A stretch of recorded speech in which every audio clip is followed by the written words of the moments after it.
Okay, we are ready to start with the University of Kentucky. We have Octavius here, and he is ready for your questions. Jimmy, would you like to start on the right-hand side? Octavius, Jimmy Himes with the Sports Channel in Knoxville. What have you seen out of Devin Leary so far?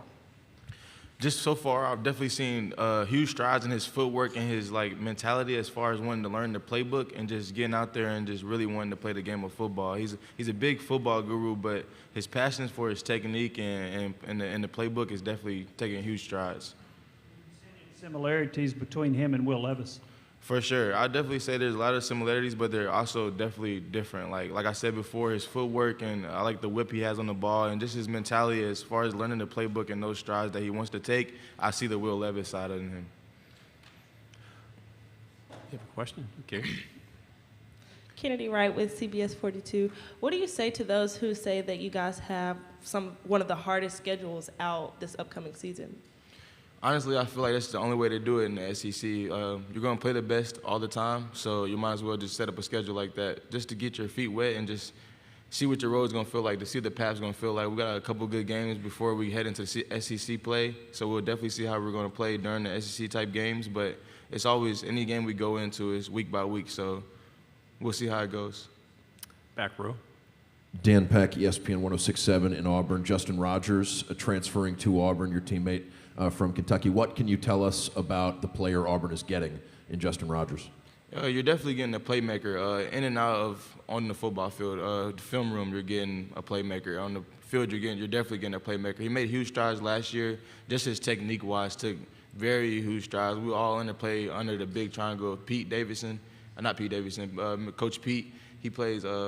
He coaches a lot of defensive line things that we all learn, and Auburn runs the same as us. So I feel like he'll play good in that defense. So you guys got a good athlete. Front row. AP Stidham, AP and Kelly, as we see, it's syndicated radio. Octavius, when you reflect on last year's defense, what would you like to see done a little bit better for you individually, in your unit group, and the entire defense? One of the big things we're big on is just consistency, and that's something that we need to get back to, just being consistent with everything we do. And one thing that we were definitely consistent in the past years was pass rushing. We had good guys, Josh Allen, Boogie Watson, J.J. Weavers came back for another year. It's just something we've always been good at, but we need to get back to, and I feel like it's one of the big things we've been focused on is our pass rush. In the back on the left. Zach Tucker, WSMV Nashville. We saw a tweet from Stoops about the plane ride. Could you talk a little bit about that?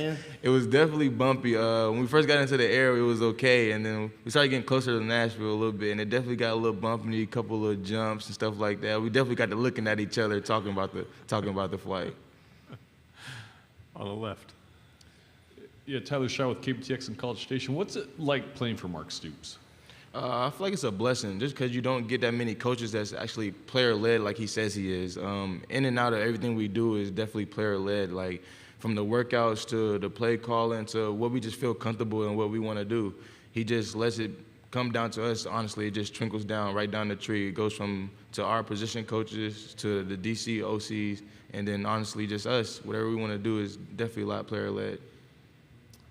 What's the relationship like between the football team and the basketball team at Kentucky? I mean, there was talk last year of public comments with both coaches about the importance of their sports in the program. Is it a friendly rivalry? Is there camaraderie? What can you say about sort of how you guys coexist? I feel like there's no type of rivalry there at all, just because we always keep with the basketball guys. I was telling the reporter earlier today, those my guys, shout out my guys. They were in Canada earlier at Drake's house. They had a fantastic time playing basketball up there.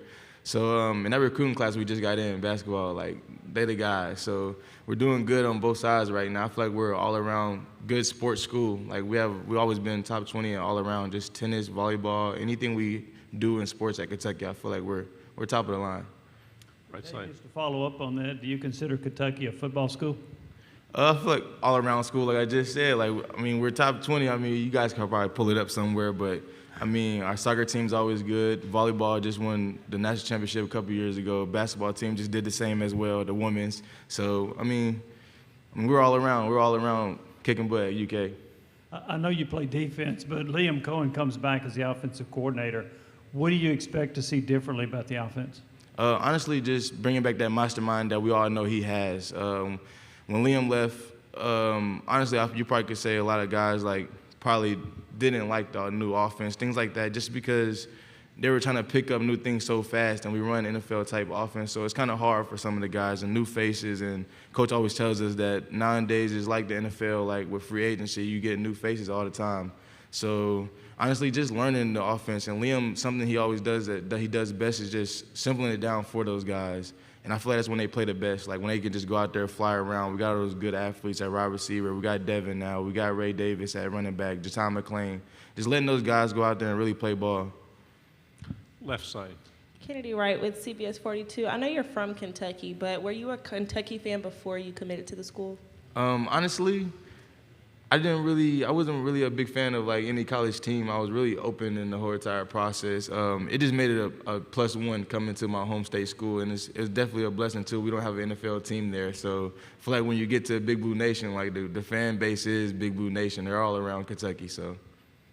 And what was your wow, like this is real, surreal moment your freshman year?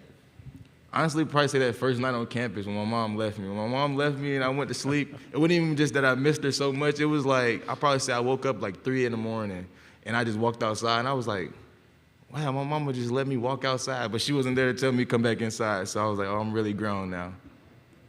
To the right. Haley Castillo, Southeastern Conference. So we have a lot of athletes here this week representing their schools and their programs and their teams.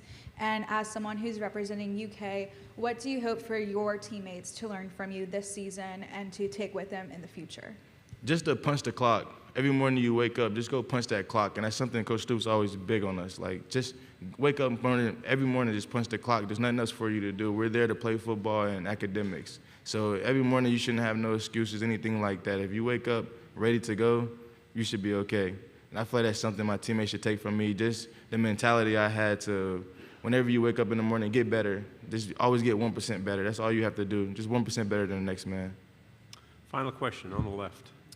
How do you describe the Kentucky-Louisville rivalry to people who maybe aren't all that familiar with the state or the history of it?